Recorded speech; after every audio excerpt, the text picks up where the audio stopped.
Pepsi, where is my jet? Pepsi, di mana jet saya? Ini adalah serial yang bisa kita temukan di Netflix. Seru banget. Jadi konsepnya secara sederhana dulu tentang series ini. Pada tahun 96, Pepsi mengeluarkan sebuah campaign, yaitu ketika beli Pepsi bisa dapat barang.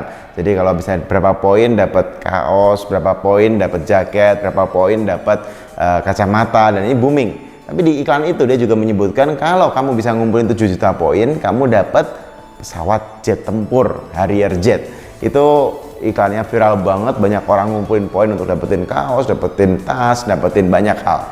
Sampai ada satu orang remaja, dia mengumpulkan poin untuk mendapatkan jet itu. Dan somehow dia nemu celah dikit, bukan celah sih sebenarnya. Pepsi juga bilang kamu bisa beli poin loh, satu poinnya 10 sen, 0,1 dolar. Akhirnya dia beli juga tuh gitu, $700.000 dia beli untuk jet seharga 30 juta dolar.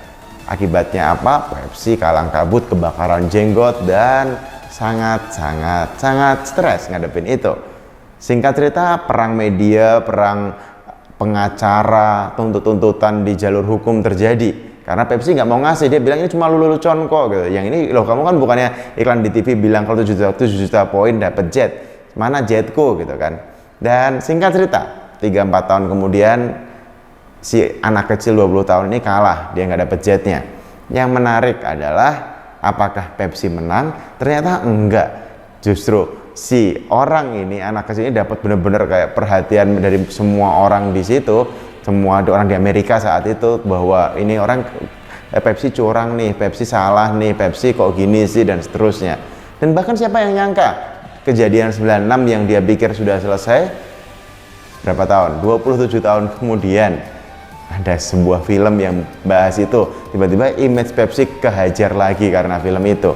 Di situ juga nyeritain kejadian di Filipina di tahun 92, bahwa ketika dia ada angka yang kalau kita dapat angka itu di balik tutup botol Pepsi, kita bisa dapat duit 1 juta peso. 1 juta peso itu senilai kalau sekarang 250 jutaan rupiah. Dan angka yang menang waktu itu 349. Banyak ribuan orang menang, dan tiba-tiba Pepsi bilang bahwa oh enggak itu kesalahan komputer, nggak bisa jadi, dan bla bla bla bla bla bla bla, nggak mau bayar lah intinya. Kerusuhan terjadi, pembakaran terjadi, banyak yang meninggal dan seterusnya. Ada yang meninggal, saya nggak tahu berapa orangnya. Tapi itu poin campaign yang sangat-sangat krusial, dan benar penjualan Pepsi turun drastis. Pelajaran di sini adalah ketika kita mau buat campaign marketing atau campaign iklan, please dipikirin lagi, please dilihat lagi, please dicek lagi, please dikoreksi lagi, please dievaluasi lagi.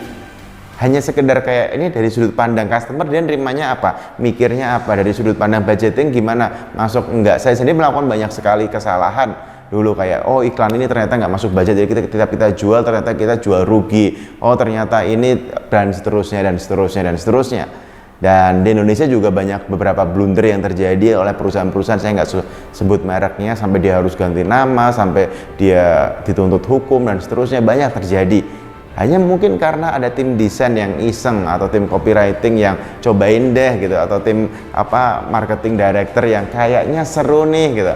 Itu kayak kadang karena dia tiap hari bisa jadi bikin 2-3 jenis iklan gitu. Terus kemudian kayak ketika bikin iklan sederhana, ya udah launching aja, nggak berpikir jauh akibatnya apa. Saya sendiri juga masih melakukan kesalahan itu. Tapi ini juga jadi pengingat buat kita semua, kadang perlu di cross check, kadang perlu dicek ulang, kadang perlu kita dengerin orang yang mungkin nggak setuju sama iklan kita, mungkin dia ada poinnya juga. Setelah itu baru kita gas lagi. Thank you.